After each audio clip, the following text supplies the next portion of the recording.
Bon, salut tout le monde. Dans cette vidéo, je vais vous montrer comment faire l'animation d'une balle, une simple balle. Tout d'abord, on va créer une balle. Vous pouvez le voir ici. Mais pour créer une balle, il faut juste aller ici et taper l'icône. Et ici, et en appuyant sur la touche R, vous pouvez lui donner la dimension, la grosseur que vous voulez. En appuyant sur la touche W, vous pouvez la déplacer comme bon vous semble. En appuyant sur la touche E, vous pouvez la faire tourner en rotation. Je vais vous montrer comment faire une simple balle. Moi j'avais déjà une balle faite. Mais tout d'abord, on va choisir cette position comme position de départ, c'est-à-dire on va aller dans le timeline ici. Je vais appuyer sur la touche S pour faire une clé d'animation. Mon erreur c'est qu'elle n'a pas marché, alors il faut vous assurer que la balle soit, faut vous assurer que la balle soit sélectionnée pour pouvoir faire le keyframe. Et pour faire le keyframe, vous appuyez sur la touche S. Comme ça, c'est. Vous allez voir ici dans le channel box que toutes les valeurs sont en rouge. Et je vais aller, disons, au frame 5. Je vais déplacer un peu le ballon avec l'outil Translate, la touche W. Je vais faire la touche E pour la rotation. Je vais le tourner un tout petit peu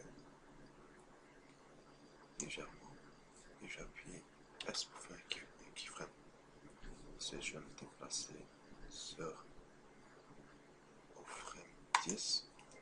Je vais déplacer encore de nouveau la balle. Comme ça. Et la faire tourner encore un tout petit peu. Une clé d'animation.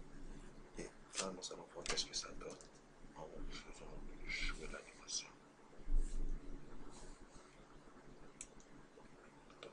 Je ne pas que ça prenne beaucoup de temps pour commencer. Et voilà, vous voyez que la balle va de façon rapide. J'ai essayé de changer ça. J'ai au keyframe 3. Je vais faire un frame. Ensuite, aller au 7. Faire un frame. Ensuite, je joue la vidéo afin qu'elle passe de façon plus normale. Comme vous pouvez voir, la balle bouge en faisant une rotation. Je vais refaire le même exercice mais avec un cube. Pour ne pas perdre plus de temps, j'ai déjà procédé à l'animation du cube.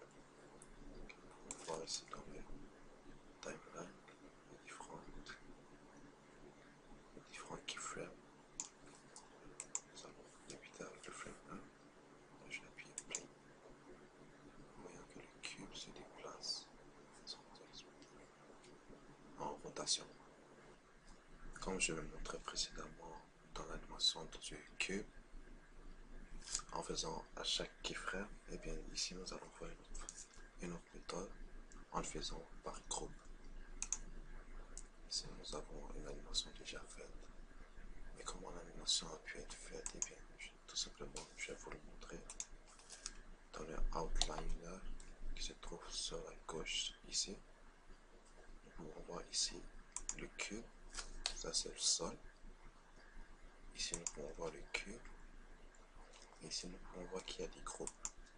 Et bien ces groupes, dépendamment de comment vous voyez, sont les petits groupes qui regroupent des keyframes. Comme vous pouvez voir ici, au keyframe 1, il se trouve à la position de départ. Au keyframe 6, il change de place. Et nous voyons qu'il n'y a aucun keyframe entre les deux keyframes. Mais lorsque nous passons au travers, nous voyons que le cube se déplace en tournant, en rotation. Et à chaque groupe, nous nous déplaçons, mais nous voyons que nous revenons à chaque début du groupe, sur la position précédente, comme vous pouvez le voir ici. Elle se termine au 6 et arrive au groupe 3, il commence au 6 et se termine au 12. Et ainsi de suite.